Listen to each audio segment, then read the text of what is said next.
Welcome to ShortView Trends, your morning market hit for Monday, 7th of December. What matters today and this week for traders? Well, what a strong month it's been already, even though it's only a few trading sessions old. The S&P 500's made a new closing high, closing at a record level and also above its intraday high from the 9th of November, the day of the Pfizer vaccine announcement. But it's not just the S&P, the Russell 2000 was strong, made a new closing high, so was the Dow Jones Industrial Average, as was the Transportation Average, as was the Philly Sox, and even the Nasdaq 100 made a new record closing high. And of course, sectors in December already very strong, particularly energy up around 10% and financials around 4% and a bunch of other sectors around 2% and change up already this month.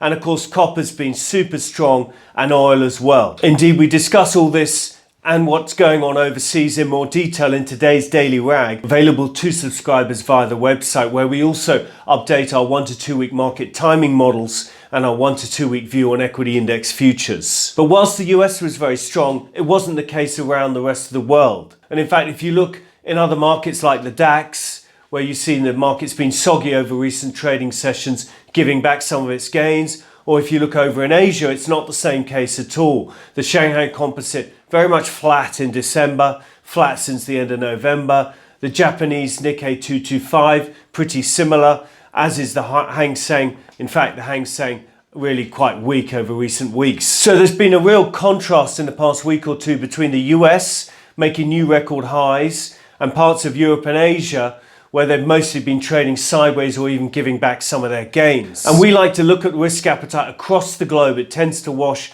around the globe in a consistent manner. And often all markets are trending up together or they're trending down together. But occasionally, as we've seen in the past 2 weeks, that's not the case.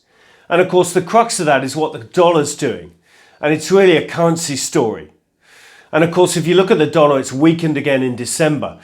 Against the euro, it's weakened to a new multi-month low. The euro's broken out to a new multi-month high.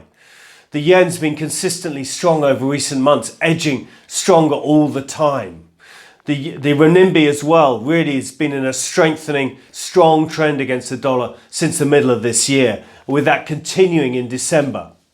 So of course, as you can see from the chart in front of you now, the trade-weighted dollar's softened again in December, and that has helped the S&P to make new highs, whilst other parts of the world are struggling with this currency strength and a strong currency that's holding back their stock markets and acting as a headwind. So there's a real contrast between the US and the rest of the world, and the heart of that is what's been going on in the dollar.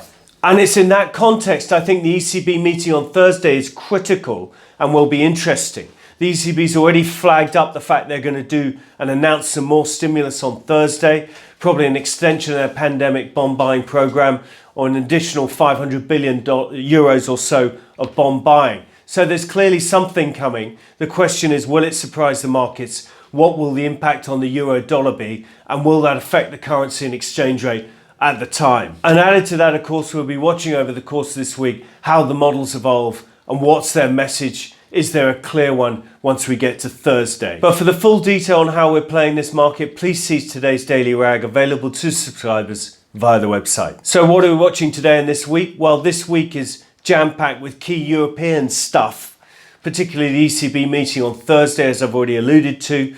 What will they announce? Will it surprise markets to the upside or will it disappoint markets?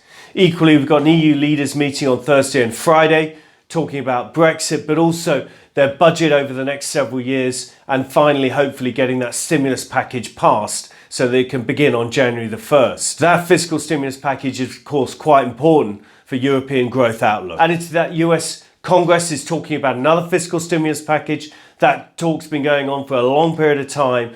Will it come to a conclusion this week? In terms of macro data, inflation's a bit of a theme out of the US and out of China. Lots of other bits and pieces of macro data, but not a huge macro data week. And then of course, we're always watching Bitcoin to see what that gets up to. And we're also interested in the Brexit talks. Will they conclude this week? So that's it from us. That's your morning market hit for Monday, 7th of December. Thank you for listening. Please do subscribe on YouTube. Simply search under ShortView Trading or follow us on Twitter, LinkedIn and or Facebook. Thank you for listening. Stay safe. Trade well.